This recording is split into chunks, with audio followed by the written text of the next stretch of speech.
Nah, dokter, pertanyaannya lagi nih. Ini dari aku lagi. Misalnya orang-orang yang seperti aku di usia usia yang sudah subur dari 20 sampai 34 ya tadi, Dok. Misalnya belum punya pasangan ataupun sudah punya pasangan tapi belum nikah gitu. Nah, kan banyak orang awam seperti aku yang pingin periksa nih supaya nanti tahu aku tuh gimana ya secara reproduksiku tuh bagus apa enggak, subur atau enggak. Jadi aku mempersiapkan nanti sebelum nikah semuanya baik, atau kalau ada masalah pun bisa dicegah dulu sebelum pernikahan. Kira-kira pemeriksaan itu apa aja, Dok? Kan takut bingung tuh, selain harga, selain jenisnya apa, atau mungkin tahu jenisnya tapi nggak tahu nanti mau diapain ya sama dokter, atau malu sama dokternya. Kan banyak ya, Dok, yang masih malu ketemu dokter obgyn, takutnya nanti dikira apa lah gitu. Betul. Gimana, dokter? Ya, nah jadi saya luruskan dulu, yang pengertian subur itu artinya 20 sampai 34 tuh suburnya kita akan subur optimal. Suburnya Nanti optimal. Ya, artinya begitu. Nanti setelah 34 dia akan tetap subur, tapi dia sudah mulai menurun. Itu intinya seperti itu. Ya. Jadi kalau kita mau mencapai peaknya ya di antara itu. Tapi nanti kalau dia peaknya turun ya sesudah itu. Maksudnya seperti itu. Ya. Nah, sekarang masalah ini problem nih.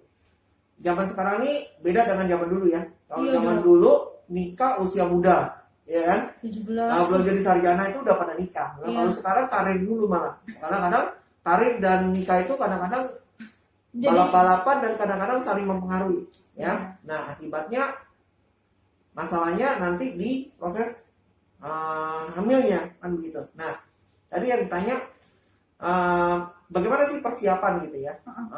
Jadi gini, nah sekarang ini ada yang namanya pre-marriage counseling, ya. Pre-marriage counseling itu jadi persiapan konseling sebelum menikah, gitu ya, pre-marriage. Nah, cuma memang nanti di pre-marriage counseling itu laki-laki dan perempuan pasti diperiksa. Kalau belum punya pasangan, Dok, kayak aku, kalau boleh nggak? Ya namanya pre-marriage counseling, artinya kan akan menikah pada pre-marriage. Tapi kalau misalnya belum punya pasangan, ada ingin tahu, nggak apa-apa. Sampaikan aja, walaupun ada haidnya normal misalnya, ada general check up. Nanti kalau di kita paling ya kita akan USG. USG ya, USG itu berarti USG perut. Perut ya, aman. Gak usah, nggak boleh dong. Oh ya. Nggak boleh USG dari bawah. Iya. Apalagi dia belum pernah berhubungan. Iya, betul sekali. Itu pun kalau sudah berhubungan pun kita harus inform consent. Harus ada persetujuan. Ada persetujuan, iya begitu. Karena itu hal yang sensitif. Dok. Jadi harus pas gitu loh. Ya. Nah, nanti kita USG dari abdomen. Kalau USG dari abdomen, bayinya bagus, ya, apexnya bagus, ya. Semuanya baik itu ya kita harus bilang baik. Tapi kalau misalnya ada bermasalah, misalnya ada miom, ya, bukan juga rahasia ya. Saya berapa kali pasien ya 28, 26, yang belum menikah atau baru mau menikah, ada miom kecil kelihatan gitu. Bahkan ada yang miom udah besar, ada 5 cm baru kelihatan, dan dia nggak ada keluhan. Tahu-tahunya ya stres juga, memang dianya stres karena dikasih tahu kan, karena memang kita tahu. Nah, jadi kalau misalnya Anda belum punya pasangan, ya paling enggak jangan check up lah. Jangan check up semuanya. Jadi jangan check up itu bukan artinya walaupun ada wanita kaitan dengan dokter obgyn, tapi kan semuanya kalau jangan check up kan pasti dong nanti lihat hasil darahnya, semua kan nanti ada jawaban gitu ya. Nah, kalau untuk laki-laki ya sama. Laki-laki ngapain tuh? Jangan check up juga gitu, jangan check up. Pemeriksaannya ngapain tuh, Dok, kalau laki-laki? Kan laki-laki jarang kayaknya laki-laki yang mau periksa ke dokter ya, Dok, sebelum merit. Ya, lagi pula kalau laki-laki jangan periksa ke dokter kandungan ya. Jadi bingung dokter kandungan langsung periksa laki-laki.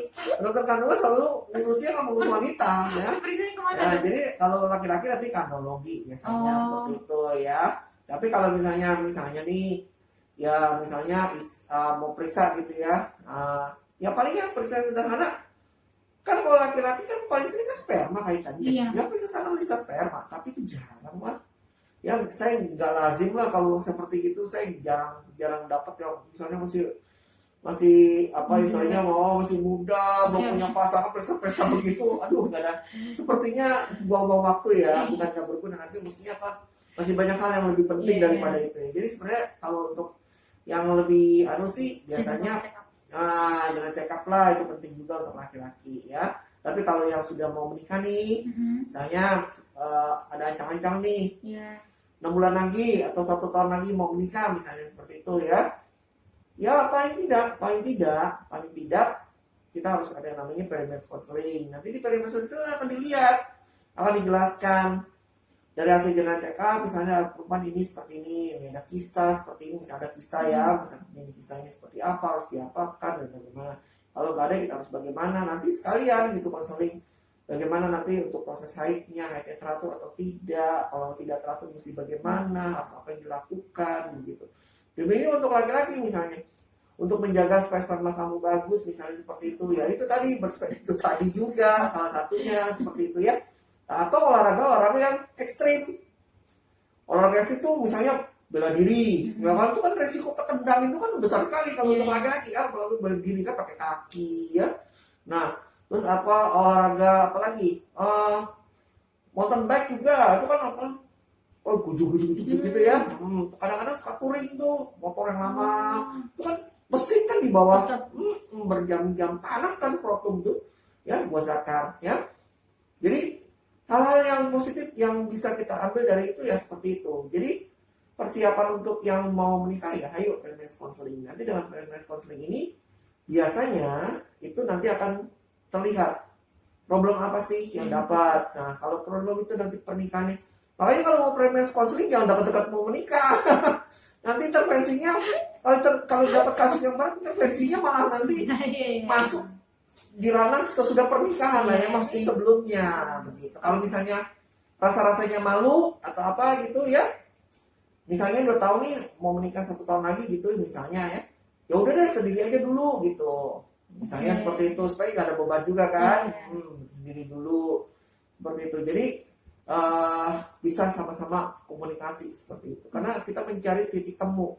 Karena pre-marriage counseling itu kita mencari nanti apa yang kita mesti lakukan kalau memang kita ketemukan, dan bagaimana kita mencari jalan terbaiknya gitu. Kalau misalnya untuk tindakan seperti apa, kalau bisa kita konservatif, kita diamkan, kita amati, namanya konservatif, observasi, dan sampai berapa lama, kalau ada perubahan apa yang bisa dilakukan, seperti itu.